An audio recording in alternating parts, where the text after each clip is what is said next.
Hello, Kids Quest crew. We are here live at Westside Kids Quest crew, live at the lab studios, and we have a brand new experiment for this week. It is exciting and it is going along with our theme, You Make a Difference. Now, if you remember, the last 2 weeks we've worked with, let me show you here. Our first week we made what's called phloem. And this is a type of slime, I guess you would call it. It's made from the materials of slime. It's, you can see there, rough material. You can build with it. It sticks to itself. And the main ingredient that was in this that changed it from slime to phloem was styrofoam, if you remember that from the first week. Now, last week, we changed it out, mixed it up, and instead of adding styrofoam, we added, does anybody remember? If any of you kids remember, tell your parents right now, if you can remember what it was last week we added instead of the styrofoam. What did we add last week to make our slime something totally different? Do you remember? Cornstarch. And we made bouncy balls. And it's actually called bouncy Play-Doh. Now, my wife calls it silly putty, but it's actually in the ingredients and the recipe that I found, they called it bouncy Play-Doh. And this is what we made last week by changing out, if you look here, a little different, right? We put styrofoam here, we put cornstarch here. So totally different look, totally different feel, and we got two totally different items out of our experiment. Well, this week, as promised, we're going to do much the same thing. And you might notice over here, you're like, Scott, looks like exactly the same thing we've been doing every single week. And I'm like, you're absolutely right. It's exactly the same, except we're changing out one of the materials. And this week, I don't know if you can actually tell me, but kids, if you can tell your parents, taking a look at our material over here, what is different from last week? Something's not right. Something's just not like the other, right? If you remember what we've been using every week, I've got one thing over here that's different than what I've used for the last 2 weeks. Kids, do you know what it is? If you know what it is, hey, send me a little note. Send a little note and say, hey, I know what it is. And if you're right, you never know. You might get something in the mail from me. Hey, you might get something. If not, I'm going to tell you in just a second here. But this week, we're actually going to be working on week 3 of our series, You Make a Difference. And I want every single one of my kids at Kids Quest to know that you do make a difference. And man, I'm telling you, if you've been in this classroom, in this laboratory with me for the last, I mean, it's been like a month and a half now, you will know how much of a difference you guys make. I have not had a single joke told to me by any of these chairs. None of these chairs have told me not one single joke. Now, I did have Alexa tell me a joke about a week ago, but it wasn't near as good as your guys' jokes. I learned that you can do that. You can ask Alexa and she will tell you a joke. But no person, none of my kids have told me a joke in like a month and a half. I'm missing those jokes. They make me laugh. And I've had no helpers. Other than I do have my daughter come and she helps me set up a lot, Sydney. But I have nobody to, during my class time, be able to sit here and help me out. So it's kind of sad. It's kind of lonely. But you know what? It is awesome to sit here each week and be able to at least share with you guys and be online with you guys and know that at least at some point during this week or even today, you guys are going to be able to see this and do this with me. And I hope that you know each week I tell you guys a little cheat sheet. And you might have noticed the first series that I did, I was putting an ingredient list together each Wednesday. And that way you guys could maybe go along on Sunday with me. But I started thinking about that, and I just didn't know if I wanted to put that pressure on your parents. I didn't know if I wanted to make them have to try and each week. It's enough to have you guys going to school online, having to make up stuff for you guys every day, and then every Wednesday having to try and figure out ingredients for Professor Truth's stuff on Sunday. So I decided that I wasn't going to do that anymore just because your parents are under a ton of pressure, kids.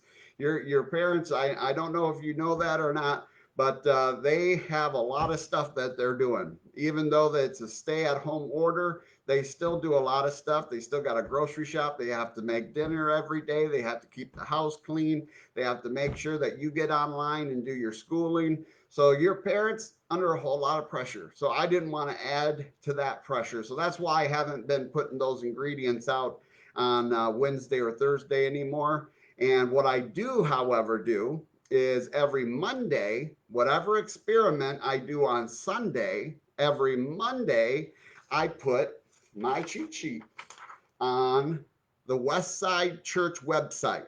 So I don't know exactly who ends up watching this. I don't know if all the people who watch this are members. I don't know if all the kids who watch this are members of Westside. But if you're not a member of Westside and you would like to be able to do these experiments, if you on Facebook just type in Westside Church Flushing, Michigan, it will take you right to our page. We'll be like the first one that comes up. If you click on that, every single day of the week, I put out a little sheet, a PDF of an experiment to do. But every Monday, it is the experiment I did on Sunday. So you still can do the experiment that I do every Sunday. It's just it'll be on there on Monday. Okay?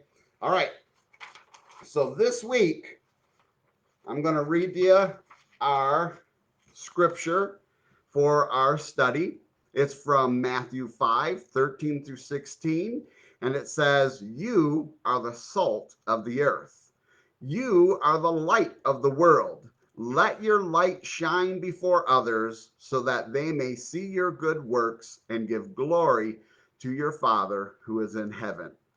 That is our main scripture. That's the theme of our You Make a Difference.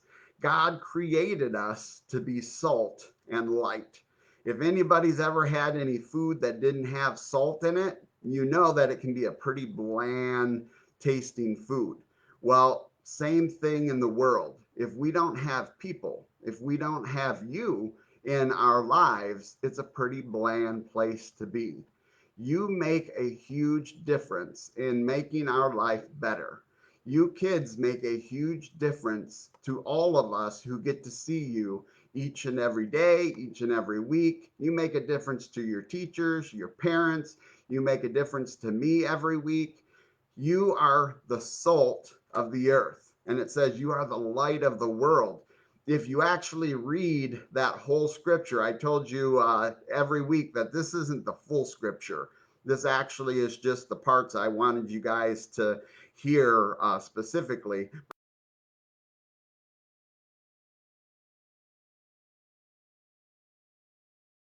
But it's up everything. You guys are the light of our world. You guys light up our world. When you guys come here every Sunday, my world lights up. When you guys wake up in the morning and your parents get to see every day, you light up their world. You guys are a light in this world. And if you've ever been or tried to walk around in a dark room It's very hard. You can't hardly do it, especially if it's a room you've never been in. You walk around and you can't hardly do it. Well, as lights of the world, we make it easier for people to get through life, and it's really cool. And today we're actually going to talk a lot about that, about how, as lights of the world, we can make life better for people by the way that we act, by the things that we do, by just being who we are, who God created us to be. That is what we're going to talk about today. But first of all, we get to do our experiment. So, have you figured it out? I don't have anybody who's mentioned what is different this week, but I'll tell you right now, I gave you a little bit of time to tell your parents. It's this right here. Normally, I have a white Elmer's glue. So they make a white Elmer's glue, and that is what they use in almost every slime recipe known to man. They use white Elmer's glue. But this week, we are changing it up, right? We're changing that one ingredient. And that one ingredient is going to completely change the type of slime that we make. So this week, the slime that we're making, it's actually one of the most popular ones that I do in class. The kids absolutely love this. It's called flubber. And flubber is so cool because, again, like all the experiments up to now, flubber is one of those slimes that it's not sticky, it doesn't stick to everything. Normally, when you get it on the floor or you get it in onset, it's very easy to pick up. You can vacuum it up. This stuff is way better than the old fashioned slime. So, the difference though is you have to use clear glue. So I use Elmer's. They do make other brands and stuff like that. And as far as I know, I've used a couple of off-brand stuff.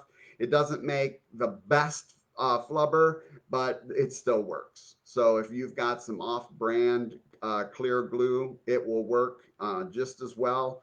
But Elmer's, they seem to make their glue to make the best slime in the world. All right. So again, almost the same though ingredients.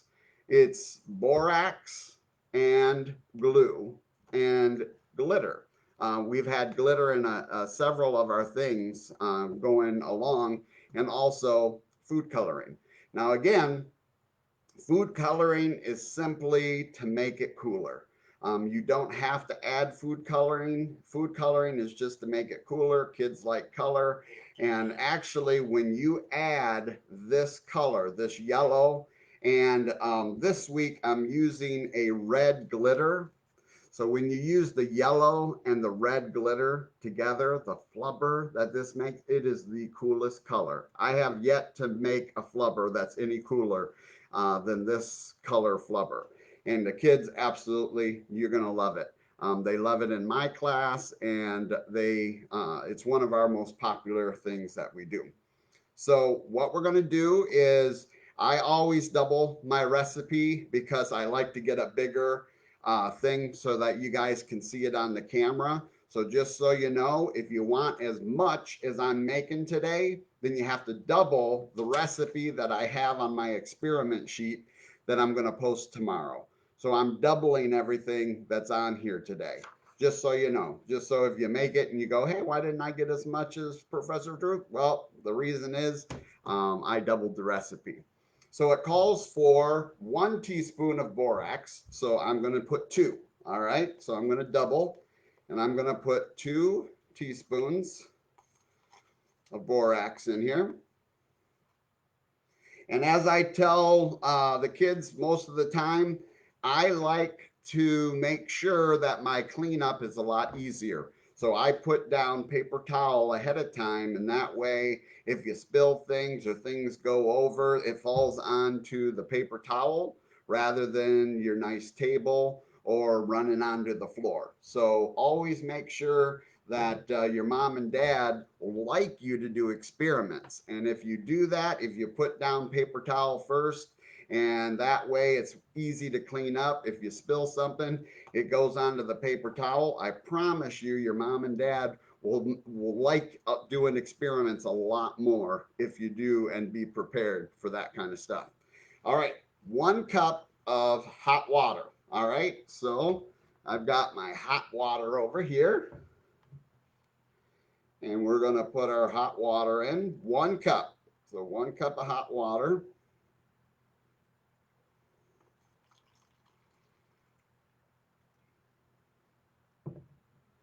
All right. And then I've got my stir sticks. I told you guys the first week that what I use are the craft sticks that you can order. I actually like the thicker ones. I'm actually out of them at this moment. So I'm using the thinner ones, but the thinner ones, the box I have, there's 1,000 of them in there. So they last like forever. The thicker ones only come like 300 maybe in there, but the thinner ones, you get 1,000 of them and they last forever. So there we go. It's all melted in there. I don't see any more of the borax, and that's the main thing. You just stir it up and make sure that the borax is all dissolved. And then we put equal amounts of hot water and the clear glue. So if you take it here,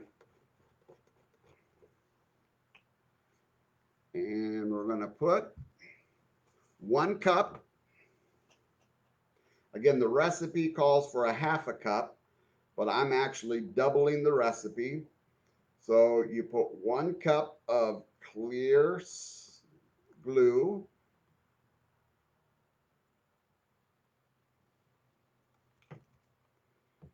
Pour that in there.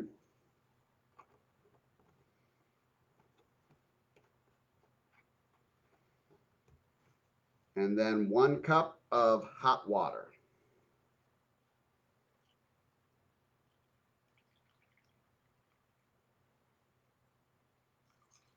Doesn't have to be boiling hot water or anything like that.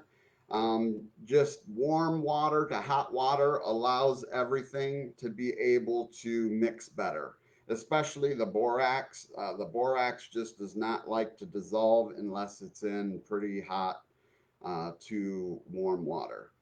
All right, so we got that there. Then we want to take, I have a little scooper here, but you can actually, it calls for 1 tablespoon uh, of your glitter, but I'm actually going to do the coloring first. So it calls for about 8 drops of your coloring. So I usually do 10 to 12 drops, but again, it's what kind of color you want. If you want a darker color, you put more. If you want a lighter color, you put less. It just depends on how much you want the color to be, how dark you want the color to be. Then it calls for 1 tablespoon of our glitter. So I've got a little thing I have here, and I do 2. So I do 2 of my scoops. And what you'll find is when you scoop in your glitter, the glitter is going to stay at the top. Glitter is a lot lighter than the water is, so it's going to stay right at the top. So you're going to have to make sure to, when you mix it, you get that down in there and you get everything mixed up really nice. And then once we get this mixed up, you're going to have like a thin kind of gluey, sparkly mix, which is very cool. And it'll be like a yellow gold because you've got the red glitter and then you've got the yellow color. So it makes this really cool yellow gold color. And then you'll have your borax mixture over there. And once you get that mixed up, which we've got it pretty well mixed up here, and you'll know it's mixed up because all of the glitter will be in the glue. So if there's any glitter still at the top, then keep stirring. Once the glitter is all throughout the glue, then you know that you're pretty well mixed up. So once you've got that, all taken care of there. Then you're going to take both of these and you're going to put them in another container. So remember, you got about 3 cups worth of material here. 2 cups with the water and glue, about 1 cup of your material here with your borax. So make sure that you get a container that will hold at least 4 cups worth of material. If you just do 3, it'll go right up to the top and you won't be able to stir it. So you want to be able to do at least 4 cups. So this actually is a 4-cup container. So we're going to pour our borax in first.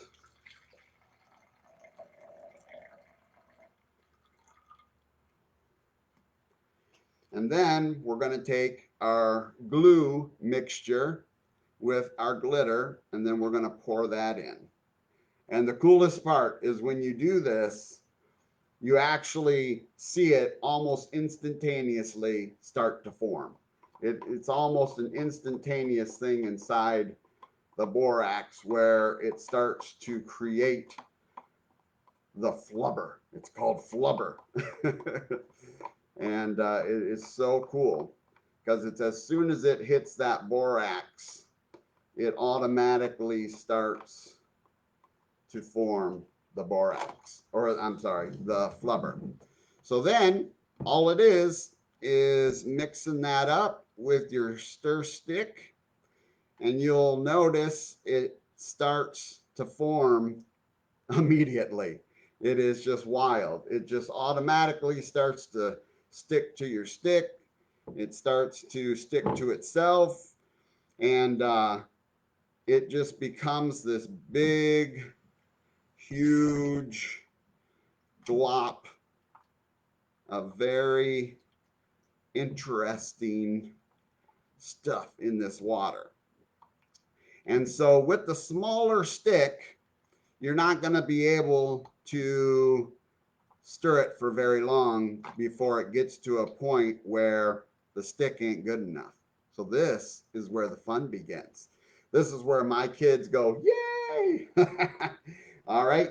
So kids, when you get to this point tomorrow or this week, if you guys have some clear soap at home, this is where you get to have fun. You get to take your hands and get them dirty. So you take one hand, stick it in here, and it's going to be nice because it's warm water. So you take it in here and you just squish it with your hand. So take it and just squish it. And this is the kid, you kids will love this because it feels really cool. Now, parents don't necessarily like it that much. Some people think it feels really gross, but it actually feels really cool. It's kind of warm and squishy. And what you want to do is just make sure that you squish most of it so that all the glue and the glitter and everything gets in contact with the borax solution. So once that happens, and you'll know it because once you squish it, you'll feel that it's pretty much done. If you hear it, it'll kind of fart on you. It'll kind of have that fart when you squish in there. So then what you do, you take it out and you have this flubber. Now what you'll want to do is keep it over your container because you'll want to squish it several times because you'll have, like last week we talked about those little pockets, and those little pockets last week had glue in them. Well, this week those little pockets will have little pockets of the borax solution in them. And so you take that in your hand and you just squeeze it, and that'll squeeze out the little bit of the borax solution that was left in there, and you'll feel it. It almost instantaneously dries. And it's almost there right now, and it's almost completely dry. And then you just knead it, and you just squish it together, and you can actually get rid of your container. And what you end up with is this really cool gelatin-like creation called flubber. And again, it's not a uh, slime like you used to think of slime. This is much thicker. If you see when you hold it up, it does actually, if you hold it long enough, it does, kind of run down and, kind of like a slime. But the really cool part about this stuff is, again, it doesn't stick. So it doesn't stick to anything. I've got paper towel here. It doesn't even hardly stick to the paper towel. If you tried this with slime, if you threw slime on paper towel, if you've ever tried that, and then you tried to pick it up, you wouldn't be able, it would be just stuck to the paper towel. And so this is the coolest stuff because it is, if you take a look at this stuff, it is the coolest color. And when it's in the light, those little sparkles of that red glitter just shine right through there. And it's got like an amber color to it. But look at how much different this is from just last week when we put cornstarch in and we created our little ball, to this week we added just a clear Elmer's glue instead of a white Elmer's glue, and we get this. And I promise you, you can try both ways too. I always love to have my kids, and sometimes we'll do that in class. We'll actually try it with Elmer's glue, and we'll do it with the clear glue to show that if you do it with the clear glue, you don't get flubber. You actually get slime. So the clear glue creates this shiny, it's very smooth, by the way, very shiny and clear substance. It is really awesome and fun to play with too, by the way, because you can make all sorts of noises. Like they like to get that thing in and you squeeze it and it like makes a fart sound and they think that's hilarious and they laugh. But it's just really fun to look at. It's fun to play with. It's fun to squeeze. Again, a really nice sensory slime because again, it doesn't, you can see my hands. There's nothing on my hands at all. It's not sticky. It doesn't get all over everything. If you drop it on your carpet, it's not going to make a mess. It's easy to vacuum up if you get little pieces of it everywhere. This is like the really a cool thing here. All right. So that's it. Changed one ingredient.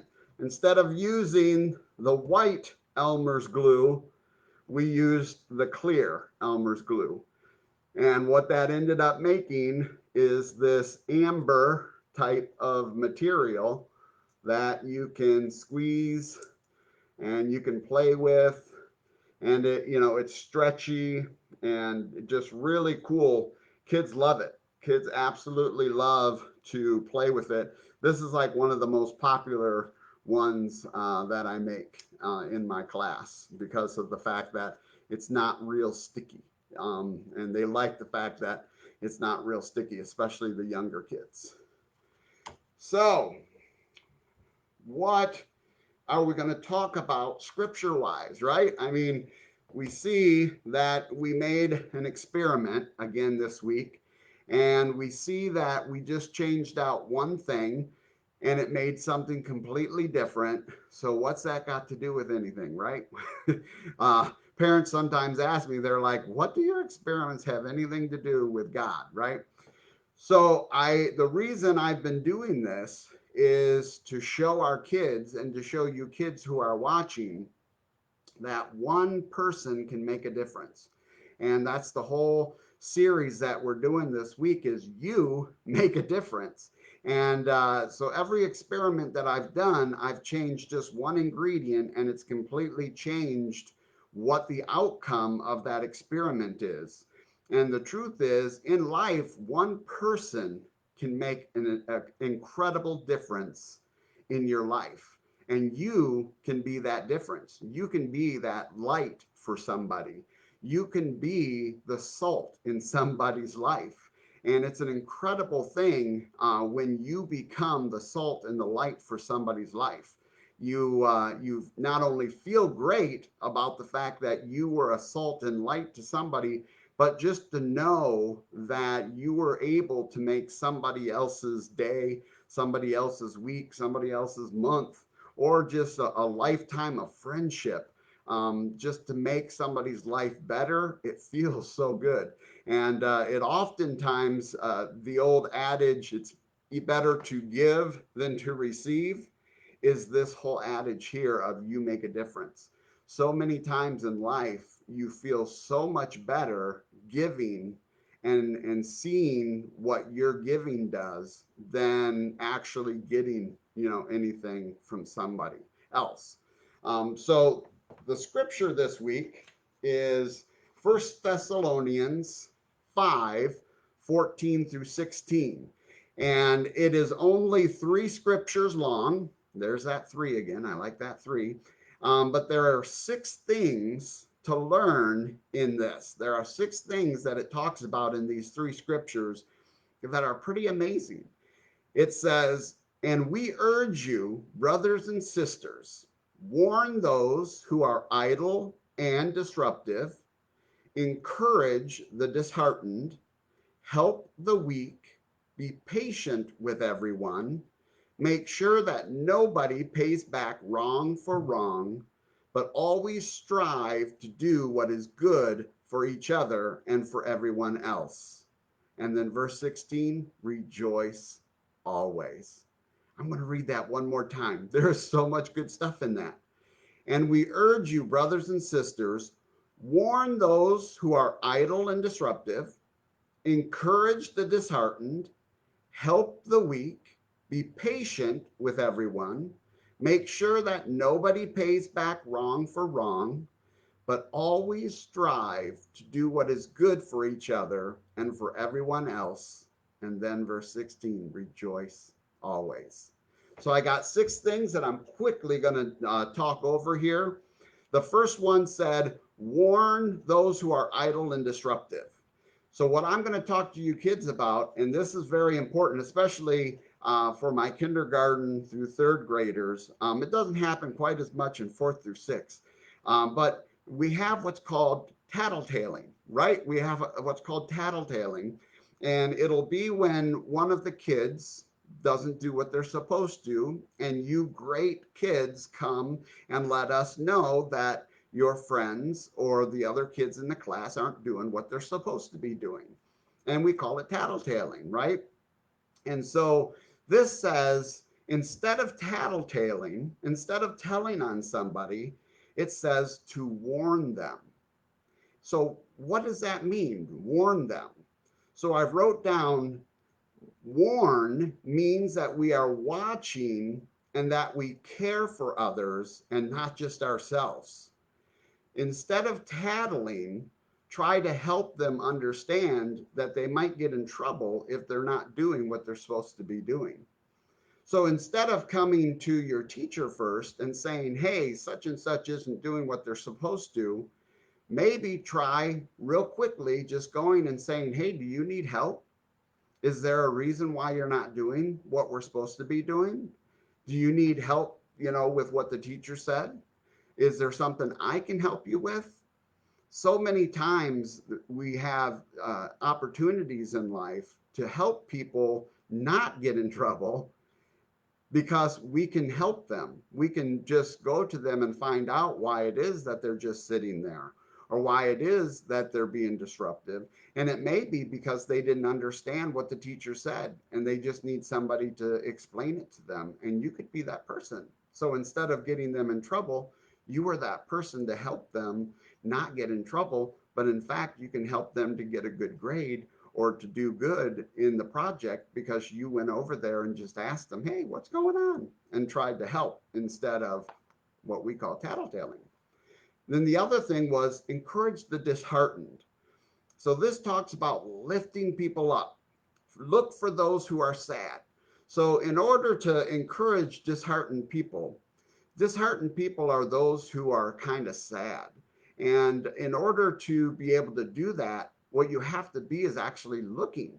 So, you have to be watching your friends. You have to be looking and saying, hey, there's something different about them today. Do they look sad? And then going over and encouraging them.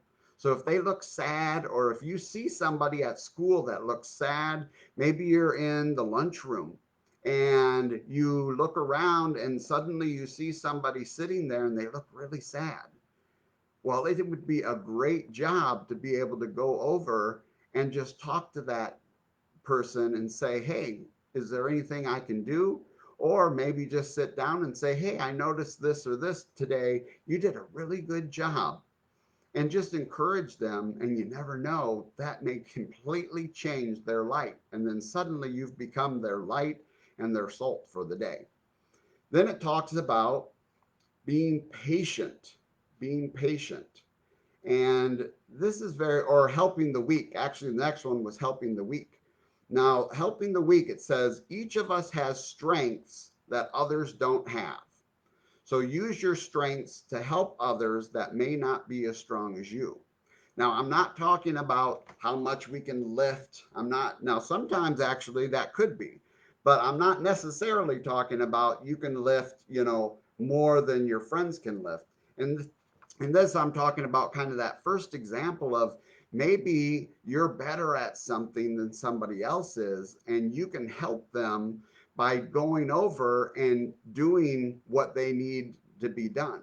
So if you're, say, you're a better person to write out something and they need help with writing, I've seen a lot of kids be able to help in my classes to where we need to write answers. And you're a really good writer. You can write, and they're not as good at writing. And you go over and say, "Hey, do you need help spelling that word, or do you need help writing out?" Some kids are embarrassed to ask for help. And so if you are really good at something, you can go over and help them out, and you can make their day and be their salt and their light by helping them in their weakness and you in your strength. So that can be a really cool way of being able to be salt and light to people, is just seeing that if you're really good at something and you see somebody that's not quite as good, going over and maybe saying, hey, can I help you with that? Now, in the older classes, once you get to high school and stuff, those are called tutors. Those are kids who are really good at something, and they actually are able to then go and help the other kids and tutor them and help them to become better. And that is what he's talking about here, is helping the weak, being able to take what we have and somebody else doesn't, and use that and be able to be the salt and the light to those people. And then the next one was the patience. And that's hard, right? That's really hard for some of us to be patient. Patience is something that is very hard to do sometimes. And this is what I have written down for patience. Probably one of the harder things for us to do today. Patience is hard because it means that we don't get what we want when we want it. But however, when you're patient, sometimes you end up getting much more than you ever wanted. So sometimes, it is so hard for us to be patient, right? And we don't want to wait. But sometimes, if we can learn patience, I had one of my best teachers ever in middle school. Her name was Miss Munch. And one of her favorite things she would tell us is patience is a virtue. And she would once a month she would sit down with us and say patience is a virtue, and she would teach us the virtue of patience.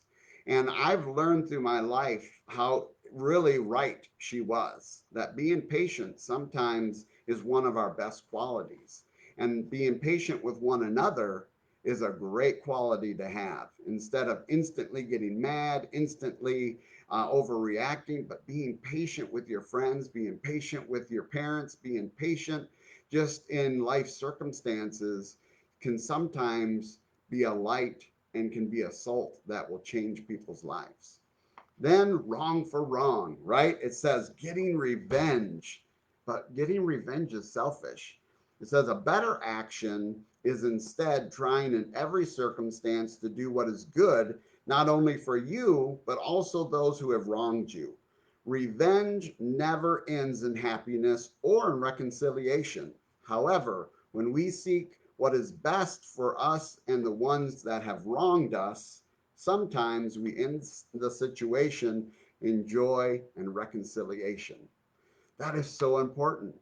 You will always find kids that when you get mad at somebody and then you want to get revenge and you want to do something back at them, that will never result in anything good happening, and it will never result in you reconciling the friendship. You have to remember that the only way to reconcile a friendship or reconcile a relationship is to always try to figure out a good way to take care of somebody. All right. And then the last one is rejoice always. So if we live a life of rejoicing, and this is kind of, God always kind of does that. He leaves that last one and he puts that last one in there. And what's interesting is if we live a life of rejoicing, all of those five things we talked about above there usually work themselves out. If we're a joyful person, if we're a person that normally lives a life of joy and happiness, we're not angry a lot, we're not frustrated, we're not somebody who is easily angered, then most of the time we're pretty good at being encouragers and helpers, and we're pretty patient, and we don't try to give wrong for wrong responses. So God's really good at that. Sometimes he leaves that last one because the last thing is the most important. That if you live a joyful life, it ends up being that all these other things end up working itself out. They're not easy. I'm telling you, it sometimes takes a lifetime or more to really work on all of that, but it's a start. If you just pick one of those things this week and say, "Hey, I'm going to be more patient this week," you will be amazed at how much of a light and how much of a difference you can make in people's lives. You can be that salt that just adds a little bit of spice to people's lives because you were a little more patient or a little more encouraging, or you helped, in some way or another. And that can change, really, it can really change people tremendously. And so that brings me to my last thing. I was going through this week and I thought, there's one kid that came to my mind who is always like this, who always does these things. And I'm going to show you a couple of pictures. This is a picture of Mr. Brent Willingham. This is an experiment that we did that it went crazy and covered our whole table. And then this is him and one of our younger kids. His name is JJ. And if you look at what they're doing an experiment, and it was one that was a little harder. It was with a hair dryer, one I did actually live on our show.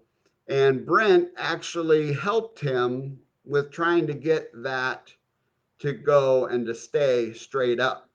And Brent is always like that. He is one of the kids in my class that always ready to help. He's always, if somebody needs something, if somebody needs help, if one of the younger kids are struggling, Brent is always there to lend a hand. He is a perfect example of what I talked about today. He is one of those kids that is always striving or seeking to help people, encourage people. And I've never seen him, at least in my class, I've never seen him, if somebody does something to him, he, does something back.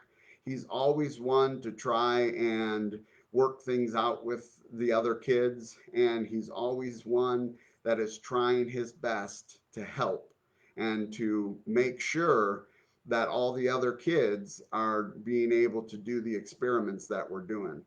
Brent is one of my best helpers. He's one of my greatest assets in my class, and I just love having him around.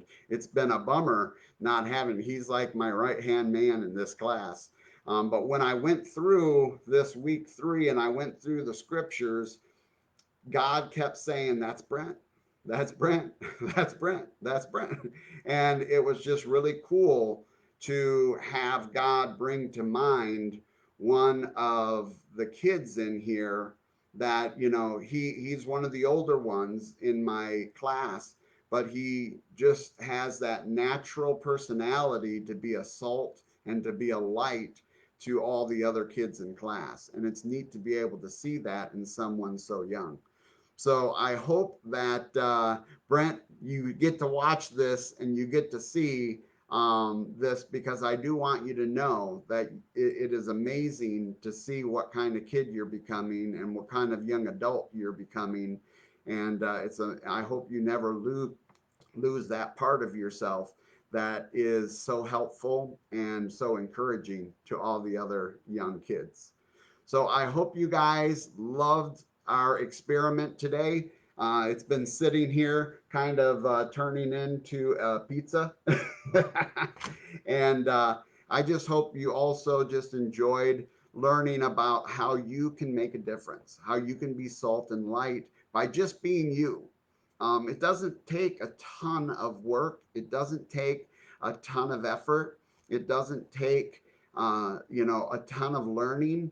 You don't have to, be a college professor. You don't have to have a doctorate. You don't have to, have all A's in school to be nice, to be an encourager, to help out somebody else. A lot of people think that in order to make a difference in the world, you have to have these tremendous skills and have this tremendous intelligence. And it's like, you know what? No, actually, all you have to do is be an incredibly good person and to just be the salt and the light to people around you. And you will be amazed at how many people are changed and how many people their lives change because of you, not because you were this amazing person that just had this crazy intelligence and all this learning. But no, because you were just made by God to make a difference in their life, and because you chose to do that, because you chose to be you, because you chose to do and be who God made you to be, you made the difference that God had for you on this earth. So I hope you kids know that you guys all are incredible. I hope you know that even though we're going through this little bit of a time where we can't be together, you're still needed. You're still wanted. You're still making a difference. And I hope that you can wait till next week. And next week, we've got another experiment that we're going to bring to you that will just be one extra ingredient that will show you how you can make a difference. All right. Great to see you guys this week.